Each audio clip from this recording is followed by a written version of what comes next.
कहानी की शुरुआत होती है केडी नाम की एक लड़की को दिखाते हुए, जिसके पास एक प्यारा सा डॉग था। केडी अपने डॉग से बहुत प्यार करती थी। वो रोज उसके साथ खेलती थी और अपना पूरा दिन उसी के साथ बिताती थी। लेकिन एक दिन अचानक केडी का डॉग मर जाता है, जिस वजह से वो काफी उदास रहने लगती है और यह बात केडी के पिता भी नोटिस करते हैं। इसीलिए वो केडी के लिए एक गिफ्ट लेकर आते हैं और जब केडी उस गिफ्ट को खोल कर देखती है तो उसके अंदर से एक रोबोट टॉय निकलता है जो एआई से बना हुआ था और देखने में बिल्कुल असली पेट की तरह लग रहा था। इस रोबोट टॉय की खास बात यह थी कि यह इंसानों की तरह बात कर सकता था, यानी जब केडी इससे कोई सवाल पूछती थी तो ये उसकी बात का जवाब देता था। रोबोट टॉय के आने की वजह से अब केडी काफी खुश रहने लगी थी। इसी बीच केडी के फादर एक दिन बाहर डिनर करने का प्लान बनाते हैं और अपनी फैमिली को लेकर होटल जाने के लिए निकल पड़ते हैं। केडी का टॉय भी उसी के साथ था। ये छोटी सी फैमिली काफी खुश थी, लेकिन इन्हें नहीं पता था कि कुछ ही सेकंड में इनका सब कुछ बर्बाद होने वाला है। दरअसल होटल पहुंचने से पहले ही खराब मौसम की वजह से इनकी कार बर्फ में स्लिप हो जाती है और उसका बैलेंस बिगड़ने लगता है। ये देख केडी के फादर कार को बीच रास्ते में रोक देते हैं और मौसम ठीक होने का इंतजार करने लगते हैं। लेकिन तभी वहां एक ट्रक आ जाता है जो कोहरे की वजह से इनकी कार को नहीं देख पाता और टक्कर मारकर केडी के फादर और उसकी मॉम की जान ले लेता है। इसके बाद सीन शिफ्ट होता है जेमा नाम की लड़की पर, जो एक एआई कंपनी में रोबोट टॉय बनाने का काम करती थी। इस वक्त भी जेमा अपने दोस्त कोल और टेस के साथ मिलकर एक रोबोट डॉल बनाने की कोशिश में जुटी हुई थी। जेमा अब कोल से कहती है कि तुम इस डॉल को फेस मास्क पहना दो और उसकी बात मानकर जब कोल इसे फेस मास्क पहनाता है तो ये बिल्कुल एक इंसान की तरह दिखने लगती है। जेमा अपने दोस्तों को इस डॉल से रिलेटेड कुछ बातें समझा ही रही होती है कि तभी यहाँ इनका बॉस डेविड आ जाता है, जो इन पर काफी गुस्सा करने लगता है क्योंकि वो नहीं चाहता था कि जेमा बाकी काम छोड़कर इस प्रोजेक्ट पर अपना ध्यान लगाए। डेविड जेमा को दूसरी कंपनी का एक एड वीडियो दिखाता है और उससे कहता है, हमारे टॉयज भी बिल्कुल वैसा ही काम करते हैं जैसे कि इस कंपनी के टॉयज कर रहे हैं, जबकि इन्होंने इन एआई टॉयज को उनसे भी कम दाम में बनाया है। इस बात पर डेविड को काफी गुस्सा आता है और वो जेमा से कहता है कि तुम्हारी वजह से मेरा काफी नुकसान हुआ है। इस पर जेमा उससे एक और मौका मांगती है और डेविड का गुस्सा शांत करने के लिए उसे अपनी नई एआई रोबोट डॉल दिखाती है, जिसका नाम उसने मॉडल 3 जनरेटिव एंड्रॉइड यानी मेगन रखा था। अब जेमा डेविड से एक मौका देने के लिए कहती है ताकि वो उसे डॉल से इंट्रोड्यूस करवा सके। इस पर डेविड भी हाँ में जवाब दे देता है और जब डॉल से सवाल जवाब करता है तब अचानक डॉल की पूरी स्किन फट जाती है और यहाँ एक जोरदार ब्लास्ट होता है। ये देख डेविड गुस्से में जेमा को इस प्रोजेक्ट पर काम करने से मना कर देता है और उसे फ्राइडे तक का टाइम देकर कुछ नया प्रोजेक्ट बनाने के लिए कहता है और फिर यहाँ से चला जाता है। अब जेमा को ना चाहते हुए भी इस प्रोजेक्ट को बंद करना पड़ता है। तभी उसे हॉस्पिटल से एक इमरजेंसी कॉल आता है जिसमें जेमा को उसकी बहन के एक्सीडेंट और उसकी बेटी यानी केडी के जिंदा होने के बारे में बताया जाता है। ये सुनते ही जेमा बिना देर किए वहां पहुंच जाती है। हॉस्पिटल में हम केडी को देखते हैं जो बहुत जख्मी हालत में थी और उसके मॉम और डैड अब इस दुनिया में नहीं थे, जिस वजह से केडी की टेम्पररी कस्टडी जेमा को सौंप दी जाती है और वो उसे अपने घर ले आती है। जैसे ही ये दोनों कार से नीचे उतरती हैं, अचानक नेबर का डॉग इन पर हमला कर देता है। जेमा किसी तरह इस डॉग को संभालती है और नेबर से इसका ध्यान रखने के लिए कहती है। इसके बाद वो केडी को घर के अंदर ले आती है, जहाँ रखे कुछ टॉयज को केडी टच करने लगती है। तब जेमा उसे मना करते हुए कहती है कि ये खेलने के लिए नहीं है बल्कि टेक्निकल है। जेमा के लिए केडी को संभालना काफी मुश्किल था। उसे समझ नहीं आ रहा था कि वो उसका किस तरह ख्याल रखे, पर फिर भी वो कोशिश करती है और केडी के कहने पर रात को उसे सोने से पहले कहानी भी सुनाती है। अगले दिन कोर्ट की तरफ से जेमा के घर एक थेरेपिस्ट लेडी को भेजा जाता है जो ये चेक करने के लिए आई थी कि केडी के साथ जेमा का बिहेवियर कैसा है। वो कुछ देर इन दोनों के साथ रुकती है और जाने से पहले जेमा से कहती है कि तुम्हें केडी का बहुत ज्यादा ख्याल रखना होगा। अगर तुम ये नहीं कर सकती हो तो केडी की कस्टडी इसके ग्रैंड पेरेंट्स को दे दो। इतना कहकर वो लेडी यहाँ से चली जाती है। इसके बाद हम जेमा और केडी को डिनर टेबल पर देखते हैं, जहाँ जेमा केडी को बताती है कि उसे अपने बॉस के दिए हुए एक जरूरी प्रोजेक्ट को पूरा करना है। तब तक अगर केडी चाहे तो उसके टैबलेट से खेल सकती है। वो उसे टैबलेट देकर अपने गैराज में चली जाती है और रात होने के बाद भी जब जेमा वापस नहीं आती है तो केडी उसे देखने के लिए गैराज में आ जाती है, जहाँ वो जेमा को देखती है अपने पेट की पेंटिंग दिखाती है। तब जेमा उसे बताती है कि मैं भी रोबोट पेट बनाने का काम करती हूँ, मुझे एक ऐसा पेट बनाना है जो कि अच्छा और सस्ता हो। इसी दौरान केडी की नज़र जेमा के बनाए एक रोबोट ब्रूस पर पड़ती है जिसे उसने कॉलेज टाइम में बनाया था, लेकिन महंगा होने की वजह से इसे लॉन्च नहीं किया गया। वो केडी से पूछती है, क्या तुम इस रोबोट से बात करना चाहोगी? इस पर वो हाँ में जवाब देती है। ये सुन जेमा फौरन हैंड ग्लव्स पहन लेती है, जो कि असल में रोबोट का रिमोट कंट्रोल था। फिर वो केडी की रोबोट से बात करवाती है, साथ ही रोबोट के सभी फंक्शंस के बारे में उसे समझाती है। केडी को ये रोबोट काफी पसंद आता है। वो जेमा से कहती है कि अगर मेरे पास कोई ऐसा टॉय होता तो मुझे कभी किसी दूसरे टॉय की जरूरत ही नहीं पड़ती। केडी की बात सुनकर जेमा को एक आइडिया आता है और वो फिर से अपने दोस्तों के साथ मिलकर पहले वाले प्रोजेक्ट मेगन पर काम करने लगती है। और कुछ ही दिनों में ये लोग डेविड के दिए गए टाइम से पहले ही मेगन को बना लेते हैं। इसके बाद जेमा डेविड को मेगन का डेमो देने के लिए एक एकेडमी में बुलाती है, जहां वो केडी को मेगन की प्राइमरी यूजर बना देती है ताकि वो केडी की बात सुने। फिर ये दोनों खूब बातें करती हैं। साथ ही मेगन केडी को एक पेंटिंग बनाकर भी दिखाती है, लेकिन केडी जब उस पेंटिंग को देखती है तो वो उसे सिर्फ एक कोरा कागज नजर आता है और यह बात केडी को काफी अजीब लगती है। लेकिन तभी मेगन जानबूझकर उस पेंटिंग पर पानी का गिलास गिरा देती है, जिसके बाद केडी को उसमें अपनी तस्वीर दिखने लगती है और यह बात दूर खड़ा डेविड भी नोटिस कर लेता है। वो जेमा से पूछता है कि आखिर मेगन ने ये कैसे किया। इस पर जेमा जवाब देते हुए कहती है कि ये तो मेगन की पावर का एक छोटा सा ट्रेलर है, वो इससे भी ज्यादा बड़े बड़े कारनामों को अंजाम दे सकती है। ये सुन डेविड हैरान रह जाता है और वो इस प्रोजेक्ट को अपनी कंपनी के चेयरमैन को दिखाने का डिसाइड करता है। साथ ही जेमा से इसमें और एडवांस टेक्नोलॉजी डालने के लिए कहता है। जेमा डेविड से कहती है कि मेगन जितना केडी के साथ रहेगी वो उतनी जल्दी सब सीख पाएगी, इसलिए डेविड केडी को भी इस प्रोजेक्ट का हिस्सा बना लेता है।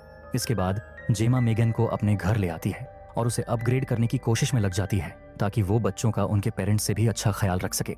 लेकिन ये बात टेस को पसंद नहीं आती। वो जेमा से कहती है कि अगर मेगन केडी के साथ 24 घंटे रहेगी तो वो तुमसे दूर हो जाएगी। लेकिन जेमा उसकी बात पर ज्यादा ध्यान नहीं देती है, क्योंकि आज पहली बार उसने केडी को इतना खुश देखा था। वो मेगन के घर आने की वजह से अपने पेरेंट्स को खोने का दुख एकदम भूल गई थी, इसलिए जेमा केडी को मेगन से दूर करने के बजाय उसके करीब लाने की कोशिश करती है।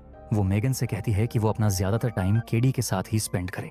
इसी तरह वक्त बीतता जाता है और एक दिन जब केडी लॉन में खेल रही होती है तब उसका एक एरो कहीं खो जाता है, जिसे ढूंढने का काम वो मेगन को देती है और मेगन अपनी पावर से पता लगा लेती है कि वो एरो उनकी नेबर के घर में मौजूद है।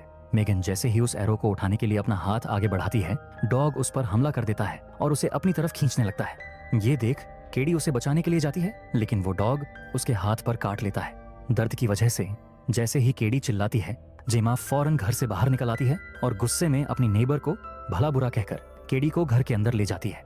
इधर हम मेगन को देखते हैं, जो काफी अजीब नजरों से उस नेबर को देख रही थी, जैसे उसके अंदर गुस्से का इमोशन डेवलप हो गया हो। इसी रात मेगन नेबर की आवाज में उस डॉग को बाहर बुलाती है और उसे बेरहमी से मार देती है। जिसके बाद हम अगले दिन नेबर को अपना डॉग ढूंढते हुए देखते हैं, लेकिन वो उन्हें कहीं नहीं मिलता। वहीं आज मेगन का डेमो देखने के लिए चेयरमैन को इन्वाइट किया जाता है, जहां जेमा केडी को अपने साथ लेकर जाती है। पर डेमो शुरू होने से पहले पहले ही केडी अपने मॉम डैड को याद करके रोने लगती है, लेकिन मेगन उसे बहुत अच्छे से संभालती है और उसका ये हुनर इन्वेस्टर और चेयरमैन को काफी पसंद आता है, इसलिए वो मेगन को अप्रूव कर देते हैं। साथ ही जल्द से जल्द इसे लॉन्च करने के लिए कहते हैं। अब जेमा और केडी घर वापस आ जाती हैं, जहां जेमा केडी से बात करने की कोशिश करती है, पर केडी मेगन के साथ खेलने में इतनी बिजी होती है कि वो जेमा की एक भी बात का सही से जवाब नहीं देती। ये देख जेमा थोड़ी परेशान हो जाती है और अगले दिन केडी को लेकर थेरेपिस्ट के पास जाती है, जहां बातचीत के दौरान अचानक केडी रोना शुरू कर देती है। ये देख मेगन थेरेपिस्ट को धमकाते हुए कहती है कि वो केडी को न रुलाए। अब थेरेपिस्ट को समझ आ चुका था कि केडी के लिए मेगन सिर्फ टॉय नहीं बल्कि उसका ख्याल रखने वाली एक दोस्त बन चुकी है, और वो ये बात जेमा के साथ भी शेयर करती है, जिसे सुन वो परेशान हो जाती है और केडी को लेकर घर आ जाती है। इसके बाद हम केडी और जेमा को साथ में डिनर करते हुए देखते हैं, जहां जेमा केडी से सब्जियां खाने के लिए कहती है, पर मेगन उसे मना करने लगती है। उसका इस तरह बीच में बोलना जेमा को पसंद नहीं आता, इसलिए वो मेगन को म्यूट कर देती है और केडी से उसके नए स्कूल के बारे में पूछने लगती है। लेकिन केडी मेगन के बिना स्कूल नहीं जाना चाहती थी, इसलिए वो जेमा से कहती है कि क्या मैं मेगन को अपने साथ ले जा सकती हूँ। इस पर जेमा साफ इनकार कर देती है और केडी गुस्से होकर जब यहाँ से जाने लगती है, तब जेमा उसे रोकने की कोशिश करती है कि अचानक मेगन डरावनी आवाज में जेमा से केडी को छोड़ने के लिए कहती है। ये देख जेमा उसे टर्न ऑफ कर देती है और जैसे ही जेमा यहाँ से जाती है, हम मेगन को अपने आप एक्टिवेट होते हुए देखते हैं। अगले दिन जेमा केडी को लेकर स्कूल जाती है, लेकिन वो मेगन के बिना अंदर जाने से मना करती है। तभी यहाँ एक टीचर आ जाती है जो जेमा से कहती है कि अगर केडी मेगन को साथ लाना चाहती है तो ला सकती है, लेकिन उसे मेगन को टॉय टेबल पर रखना होगा। जिसके बाद जेमा भी केडी की बात मान जाती है। अब स्कूल में टीचर सभी बच्चों को दो दो ग्रुप्स में डिवाइड करके जंगल में एक्टिविटीज करने के लिए भेजती है, जहाँ एक लड़का केडी को परेशान करने लगता है। तभी यहाँ मेगन आ जाती है, जो इस लड़के का कान पकड़कर उखाड़ देती है और ये लड़का मेगन से बचने के लिए जैसे ही भागता है तो उसका पैर स्लिप हो जाता है और वो हाईवे पर गिर जाता है। इसी वक्त सामने से एक कार आकर उसे टक्कर मार देती है, जिसके चलते उसकी मौत हो जाती है। हालांकि ये सभी को एक एक्सीडेंट लगता है, पर केडी समझ चुकी थी कि ये काम मेगन ने ही किया है। इसी दौरान घर में जेमा की नेबर पुलिस को ले आती है और उससे डॉग के बारे में पूछने लगती है, पर जेमा कुछ नहीं जानती थी, इसलिए वो पुलिस को समझा बुझाकर यहाँ से भेज देती है। लेकिन नेबर को अब भी यकीन नहीं था। उसे लग रहा था जेमा ने ही उसके डॉग को छुपाया है, इसलिए वो उस पर काफी चीखती चिल्लाती है और ये सब मेगन नोटिस कर लेती है। वो इसी रात चुपचाप नेबर के गराज में जाकर उसके डॉग की आवाज निकालती है, जिसे सुनकर नेबर जैसे ही वहां आती है, मेगन उसे बड़ी ही बेरहमी से मौत मार देती है। जिसके बाद अगले दिन कुछ ऑफिसर्स जेमा के पास आते हैं और उससे पड़ोसी के बारे में पूछताछ करने लगते हैं। इसी बीच जेमा को यह भी पता चलता है कि जिस लड़के की मौत को सभी एक्सीडेंट समझ रहे थे, वो एक्सीडेंट नहीं था, बल्कि उसे मारा गया था, क्योंकि पुलिस को उसकी डेड बॉडी से थोड़ी दूर उसका कटा हुआ कान मिला था। ये सुनकर जेमा काफी हैरान होती है और उसे मेगन पर शक होने लगता है, इसलिए वो उसकी रिकॉर्डिंग फाइल्स चेक करती है, लेकिन तभी अचानक सभी फाइल्स खुद ब खुद डिलीट हो जाती हैं। इससे पहले कि जेमा कुछ समझ पाती, मेगन यहाँ आ जाती है, जिससे पूछताछ करते वक्त जेमा को यकीन हो जाता है कि जितने भी लोगों की जान अभी तक गई है, उन्हें मारने के पीछे मेगन का ही हाथ है। इसलिए वो उसे ऑफ होने के लिए कहती है, पर मेगन उसकी एक बात नहीं सुनती। ये देख जेमा उसे एक पेन दिखाती है और जैसे ही मेगन उस पेन पर फोकस करती है, वो जल्दी से उसे ऑफ कर एक टेप से लपेटकर पैक कर देती है। इसके बाद हम जेमा को केडी को अपने ऑफिस ले जाते हुए देखते हैं, क्योंकि आज मेगन लॉन्च होने वाली थी, पर केडी उसके ऑफ होने की वजह से जेमा से लड़ने लगती है, जिसके चलते जेमा उसकी थेरेपिस्ट को भी ऑफिस में बुला लेती है ताकि वो केडी को संभाल सके। अब जेमा अपने दोस्तों को कल रात हुए इंसिडेंट के बारे में बताते हुए मेगन के लॉन्च को रोकने के लिए कहती है। इधर केडी गुस्से में थेरेपिस्ट को भला बुरा कहना शुरू कर देती है। ये देख जेमा उसे जैसे ही संभालने के लिए आती है, वो उसे थप्पड़ मार देती है, लेकिन जल्द ही उसे अपनी गलती का एहसास हो जाता है और वो जेमा से माफी मांगने लगती है, जिसके बाद जेमा भी उसे माफ कर देती है। इधर हम जेमा के दोस्तों को देखते हैं जो मेगन को डीएक्टिवेट करने की कोशिश करते हैं, पर वो उन पर हमला कर यहाँ से भाग जाती है। यही रास्ते में उसे डेविड भी मिलता है, जिसका पीछा करते करते वो लिफ्ट तक पहुंच जाती है, जिसमें पहले से ही एक शख्स और मौजूद था। अब मेगन इन दोनों को मार देती है और जब हॉल में मौजूद लोग जो मेगन के लॉन्च को देखने के लिए आए थे, वो लिफ्ट में इन दो लाशों को देखते हैं तो काफी डर जाते हैं। वहीं मेगन जल्दी से बाहर निकलकर एक कार को कंट्रोल कर जेमा के घर जाने के लिए निकल जाती है और कुछ ही देर में वहां पहुंच भी जाती है। वो जेमा को वार्निंग देते हुए कहती है कि वो उसके और केडी के बीच में ना आए। ये सुन जेमा मेगन को पेन दिखाकर ऑफ करने की कोशिश करती है, जिससे गुस्सा होकर वो उस पर हमला कर देती है। अपनी जान बचाने के लिए जेमा मेगन पर पानी डाल देती है, जिस वजह से उसके अंदर शॉर्ट सर्किट होने लगता है और मौका पाकर जेमा खुद को आजाद करा लेती है। इसी बीच मेगन फिर से एक्टिवेट हो जाती है और जेमा के पीछे पीछे उसके गराज तक पहुंच जाती है। ये देख जेमा उस पर कटर मशीन से हमला कर देती है, लेकिन मेगन को कुछ नहीं होता, बल्कि गुस्से में वो जेमा को जमीन पर गिराकर उसे मारने ही वाली होती है कि तभी यहाँ केडी आ जाती है, जिसे देख मेगन उसे जेमा के खिलाफ भड़काने की कोशिश करती है। पर केडी अब समझ चुकी थी कि मेगन जेमा को मारना चाहती है, इसीलिए वो अपने हाथों में ग्लोव्स पहनकर ब्रूस को एक्टिवेट कर देती है और मेगन पर हमला कर उसके 2 टुकड़े कर देती है। लेकिन 2 टुकड़े होने के बाद भी मेगन फिर से एक्टिवेट हो जाती है और केडी को मारने के लिए उसके पीछे भागती है। लेकिन इतने में ही जेमा मेगन पर हमला कर उसके सिर में मौजूद मेन चिप को निकालने की कोशिश करती है, लेकिन मेगन उस पर हावी हो जाती है और उसका गला दबाने लगती है। ये देख केडी एक स्क्रू ड्राइवर को मेगन के सिर में लगी उस चिप में घुसा देती है, जिस वजह से वो डिस्ट्रॉय हो जाती है। इसी दौरान जेमा के दोस्त पुलिस लेकर उसके घर आ जाते हैं, जिन्हें देख जेमा काफी खुश होती है। और मूवी के लास्ट में हम देखते हैं कि जेमा के घर में एक डिवाइस अपने आप ही एक्टिवेट हो गया है, जिसका मतलब ये है कि मेगन ने इंटरनेट की मदद से खुद को उस डिवाइस में ट्रांसफर कर लिया है।